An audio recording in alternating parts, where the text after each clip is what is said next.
बिस्मिल्लाहिर्रहमानिर्रहीम। स्टूडेंट, आज का जो हमारा टॉपिक है वो test of hypothesis about population proportion. अब स्टूडेंट, जितने भी हमने प्रीवियस लेक्चर्स किए हैं ना, वो टेस्टिंग ऑफ हाइपोथेसिस से रिलेटेड अबाउट द हमारे पास पॉपुलेशन मीन था। अब हमने पढ़ना है पॉपुलेशन प्रोपोर्शन। आपने स्टूडेंट सैम्पलिंग में प्रोपोर्शन के क्वेश्चन किए हैं जिसे हम पी से डिनोट कर रहे होते थे, और पी को हम क्या डिनोट कर रहे होते थे, X divided by N denote कर रहे होते थे। ये हमारे पास एक्स जो था ये यूनिट्स ऑफ इंटरेस्ट था, ठीक है, यूनिट्स ऑफ इंटरेस्ट कि वो यूनिट्स जिसमें आपको इंटरेस्ट है। And these are and showing the number of sample size, हमारे पास सैंपल साइज को शो कर रहा था। This is called the proportion. तो यहाँ पे testing of hypothesis, because sampling में तो हम ऑलरेडी डिस्कस कर चुके हैं, कॉन्फिडेंस इंटरवल हमने प्रोपोर्शन पॉपुलेशन प्रोपोर्शन का कैसे फाइंड करना है, ये तमाम वीडियोस आपके पास प्रीवियस लेक्चर्स आपके पास डिस्कस हुए हैं। अब हमने बनाना है कि अगर टेस्टिंग ऑफ हाइपोथेसिस है अबाउट द पॉपुलेशन प्रोपोर्शन, तो उसको हमने कैसे सॉल्व करना है।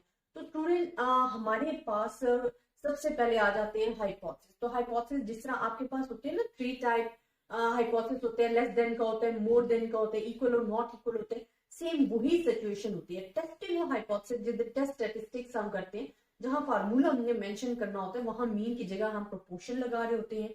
क्रिटिकल रीजन सेम होता है, जी का यूज हो रहा है, टी का यूज हो रहा है। बाकी जो हमारे पास सिचुएशन थी कि अगर एन सिग्मा नॉन है, अननोन है, या हमने किस तरीके से एन लेस देन है, ग्रेटर देन है, वो हमारे पास सेम सिचुएशन ही रह रही होती है। अब स्टूडेंट, सबसे पहले मैं आपको इसका एक डायग्राम बना देती हूँ ताकि आपको समझ आ जाए कि अगर हमारे पास 3 सिचुएशंस आ जाती हैं तो उन सिचुएशंस को हमने जो 6 स्टेप्स है किस तरीके से डील करना होता है वो आपको इजी फॉर्म में समझ आ जाए। और स्टूडेंट, सबसे पहले तो हमारे पास आ जाते हैं हाइपोथेसिस। आपको ये पता है कि हाइपोथेसिस जो होते हैं वो 2 टाइप्स ऑफ हाइपोथेसिस होते हैं। तो ये मैं एक समरी आपको बता रही हूँ कि जहां पे आपने डिस्कस करना है। सबसे पहले बात आ जाती है हाइपोथेसिस की कि आपको जो भी क्वेश्चंस गिवन होगा, क्वेश्चंस में आपको हाइपोथेसिस गिवन होंगे, एंड क्वेश्चन में हमेशा आपके पास अल्टरनेटिव हाइपोथेसिस गिवन होते हैं। अब 3 टाइप्स ऑफ हाइपोथेसिस होंगे जिसमें 3 सिचुएशंस आपके पास आएंगी। हाइपोथेसिस 2 टाइप्स ही होते हैं, लेकिन जो सिचुएशंस आएंगी वो आपके पास 3 टाइप की होगी, जो कि मैं मेंशन करती हूँ। फिर मैं इन्हीं का फार्मूला और क्रिटिकल रीजन भी आपको डिस्क्राइब करती जाती हूँ ताकि आप लोगों को किसी भी किस्म की जो है कंफ्यूजन अगर आ भी रही है क्वेश्चन में तो वो आपको क्लियर हो जाएगी। अब स्टूडेंट, यहाँ पे वैसे तो हम लिखते थे ना म्यू लिखते थे, यहाँ पे हमने म्यू नहीं लिखना, because we are doing the question about the population proportion, not for the population mean.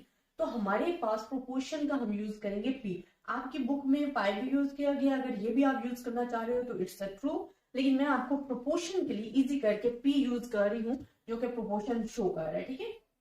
अब प्रोपोर्शन अगर less than proportion P not is the specific value, ये शो कर रही है आपके पास स्पेसिफिक वैल्यू को, ठीक है। तो आपके पास अगर जो प्रोपोर्शन है वो लेस देन है your population proportion specific value, तो अल्टरनेटिव इसका क्या हाइपोथेसिस बनेगा, जो इसके अगेंस्ट बनेगा नया हाइपोथेसिस, वो आपके पास आ जाएगा दिस वन। अब ये लेस देन आ गया, अगर आपके पास ग्रेटर देन है तो पी नॉट लगाना है, और इसके अगेंस्ट आपके पास क्या आ जाएगा, ये वाला प्रोपोर्शन जो है बनेगा। और लास्ट वन नॉर्मेलिटी की जो सिचुएशन होती है जिसमें इक्वल और नॉट इक्वल होता है, तो वो ये सिचुएशन है जो कि मैं आपको लिख रही हूँ। और यहाँ भी स्टूडेंट जो नॉट इक्वल होते हैं वो हमेशा नल अल्टरनेटिव हाइपोथेसिस में होता है। बहुत सारे स्टूडेंट्स नल हाइपोथेसिस में लिख देते हैं, तो वो आपका क्वेश्चन, आपका जो हाइपोथेसिस वाला जो एक स्पेसिफिक सेगमेंट है वो आपका रॉन्ग कंसिडर कर दिया जाता है। अब ये 3 सिचुएशंस हैं जो मैंने आपके साथ डिस्कस की हैं। इसके अलावा आपके पास क्वेश्चन में ऐसी और कोई भी सिचुएशन नहीं आएगी। इन तीनों के लिए हमारे पास आ जाता है level of significance alpha. Alpha अगर तो आपको क्वेश्चन में गिवन है तो मोस्ट वेलकम, अगर नहीं है तो आप ले लेना 0.05 और 0.01 भी ले लेते हैं। मेजॉरिटी जो हम प्रेफर करते हैं 0.05 को कर रहे होते हैं। देन हमारे पास आ जाता है टेस्ट स्टैटिस्टिक थर्ड। इन सब के लिए जो फार्मूला है वो सेम होगा, ठीक है। टेस्ट स्टैटिस्टिक में आपने जो थर्ड स्टेप उसमें आपने बताना होता है अपना फार्मूला। तो फार्मूला पहले हम मीन का लगा रहे होते थे, अब हमारे पास मीन नहीं होता। इसमें जो डिस्ट्रीब्यूशन है वो भी स्टूडेंट जी डिस्ट्रीब्यूशन यूज हो रही होती है, ये भी आपने याद रखना है प्रोपोर्शन में, ठीक है। बाकी आपके पास स्टेप्स जो होते हैं वो सेम होते हैं। अब इसमें जी डिस्ट्रीब्यूशन हमारे पास फार्मूला हमारे पास सेम रहेगा, पी माइनस पी नॉट,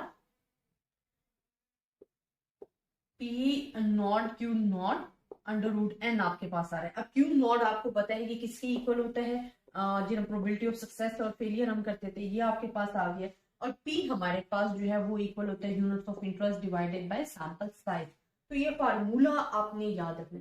अब नेक्स्ट स्टेप हमारे पास आ जाता है क्रिटिकल रीजन या कैलकुलेशन। जब हम करते हैं तो उससे पहले क्रिटिकल रीजन करना होता है, या पहले आप कैलकुलेशन कर लो ताकि आपको क्लियर हो जाए। उसके बाद कैलकुलेशन में आपने सिंपल जो आपको वैल्यूज गिवन होंगी आपने फार्मूलाज में पुट करनी है, ठीक है। फार्मूला में आपने वैल्यूज जो है वो पुट करनी है। नेक्स्ट स्टेप जो होता है ना critical reason, that is the most important step होता है आपके पास। आपने क्रिटिकल रीजन में एक तो वैल्यू देखनी होती है टेबल से। अगर हमारे पास वैल्यू हम देख रहे हैं कि रिजेक्ट एच नॉट है, रिजेक्ट एच नॉट कब होगा, जब जी जो है वो लेस देन जी अल्फा होगा। बिकॉज यहाँ हमारे पास क्या लेस देन की बात हो रही है, यहाँ हमारे पास कब रिजेक्ट होगा, जब हमारे पास जी ग्रेटर देन 1 माइनस अल्फा होगा। हमारे पास क्या आ जाएगा 1 minus alpha.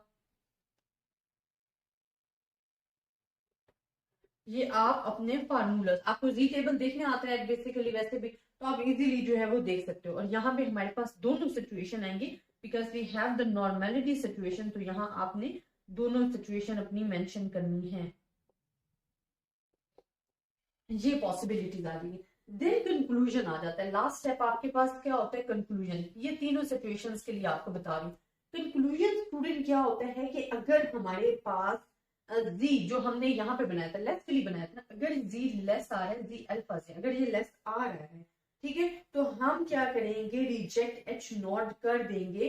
Otherwise we do not reject H not. अगर यही सिचुएशन आ रही है तो हम रिजेक्ट एच नॉट कर लेंगे। ये बेसिकली आपको समझ आएगा स्टूडेंट जब आपने देखना होगा टेबल बनाना होगा। आपको पता है ना कि जी टेबल में भी हमारे पास क्या बनता है, दिस वन सिचुएशन बनती है। यहाँ पे क्या आ जाएगा जी अल्फा। अगर इससे लेस है तो हम क्या करेंगे, इसे रिजेक्ट कर देंगे एच नॉट को, ठीक है। या आपके पास क्या आ जाएगा एक्सेप्टेंस रीजन आ जाएगा और या आपके पास आ जाएगा रिजेक्शन रीजन। अब यही सिचुएशन अगर हम यहाँ पे करते हैं तो हमारे पास ग्रेटर की है ना, तो 1 माइनस अल्फा बाय 2। अगर आपके पास वैल्यू जो है वो इससे ग्रेटर आएंगी, अगर इससे ग्रेटर आएंगी तो आप क्या कर दोगे एच नॉट को रिजेक्ट कर दोगे, अदरवाइज एक्सेप्ट कर लोगे, एक्सेप्टेंस रीजन में आ जाएगा।